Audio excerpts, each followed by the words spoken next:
تاسو ورته کتلی سئ چې بالکل خاص مو دروازې ته نو نوم خوراک او څښاک افغانان کډوال وروڼو ته راوړل.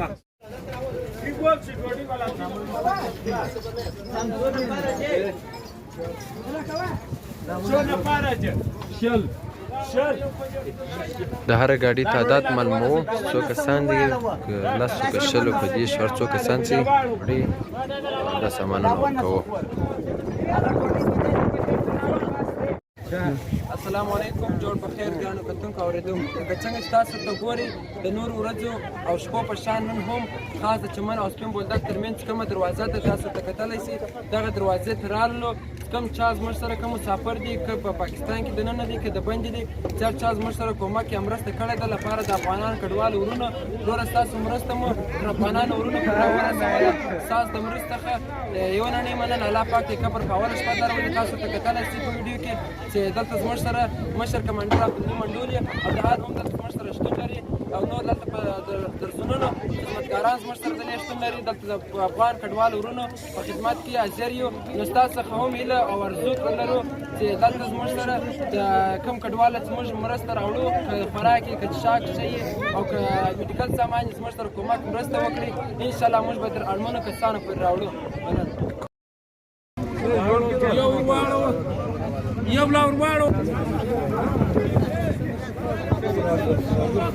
تقریبا 17 ورځې کېږي چې دغه مسافرو خدمت موږ په مخه اخیستی دي. ورځ په ورځ کډې زیاتېږي. د ورځې تقریبا 400-500 کډې را روانې دي. د بارډر ولس ته، د چمن ولس ته، د کوټي ولس ته موږ دا وایي چې د دې افغانانو خدمت وکړي. پیسې موږ د چا څه نه غواړو وروره، چې پوخ شی راوي، اوبه راوي، ډوډۍ راوي، بار بار دا موږ وایي. تقریبا 3.5 لک روپۍ خرچه د ورځې کېږي. د چمن ډېر غیرتي ولس دی، دا تجاران ته موږ وایي دا ټول الله ته یې وینئ، نو د دا دپاره کومک وکړي.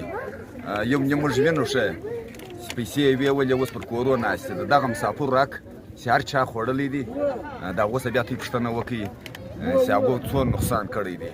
نو موږ دپاره د خدای راوتلي پوه شی موږ له راوړي.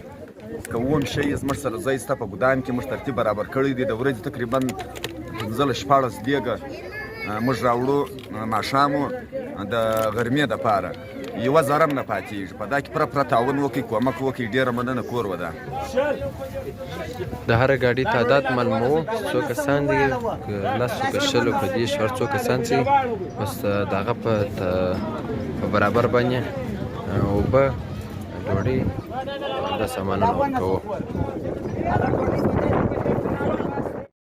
حاجي کاکا ته مسافر یې که ډرایور؟ زه مسافر یم. دا اوس پر کوم ځای موجود دی؟ دا خو معلومیږي په ویډیو کې خاص. خو دا ته نه اوس خدای په ویش کې 9 لکه مینه لرو، 9 لکه شی لرو. مقصد د کور نو څه وتلی داسې را مسافر سوي راغلي اوس و دغه علاقې ته چې موږ سره به دوی څه وکړي او خو راپسې راواخیستلو د بل وطن و د بل خاک و د بل ژوند. دا خپل خاک دی، خپل ژوند دی، سرم قرباني کو، جانم قرباني کو، مال خو یې څه پرېږدو. یعنې شاته دي چې هر څه پاته سوي دي ټوله دي هېر دي، خپل وطن ته خوشحاله. خپل وطن ته خوشحاله. بلکل مننه. او دلته چې اوس دی پر خاص پر دروازه دلته د خوراک څښاک سامانونه تاسو ته راورسېدله؟ اوس دغه د درګاه د ډوډۍ راکړي، مټر ګاډۍ راڅخه درولي، ډوډۍ دي نه که د عزت اوس حساب کوم څه به هم نه یې مانده د خوراک نه یا شی نه دی مانده. کور یې ودان وروره مو ډېر خوشحاله دي. څه هر چا مرسته کړې ته به دعا کوې؟ هو ولې نه کړو ورور. السلام علیکم، جوړ بخیر ګرانو ملګرو. نن څویمه ورځ زموږ پر ویډیو دا ښکاره کوو ځکه بیا نور موږ سره ملګري کومک وکړي، مرسته وکړي. د دوایان ده، د ګولۍ د دې سامان ده. وروره ستې کوم زموږ سره مې د میډیکل سامان، خاص کر د میډیکل سامان کومک کړی دی. الله پاک ته د قبر په اوله شپه په شا درولي. خاص تاسو ورته کتای سئ چمن او سپین بولدک ترمنځ دروازه ده. دلته د افغان کډوالو وروڼو او خویندو لپاره مو د کومې ایمرجنسي دوایانې روزمره چې موږ او تاسو استعمالوو هغه دوایانې او ګولۍ مې د مسافرو پرې راورسولې. انشاءالله ته ډاډه اوسئ، بېغمه اوسئ چې هر څه را رسېږي. انشاءالله دا افغانانو کډوالو وروڼو پرې به وروره دا موږ رسوو.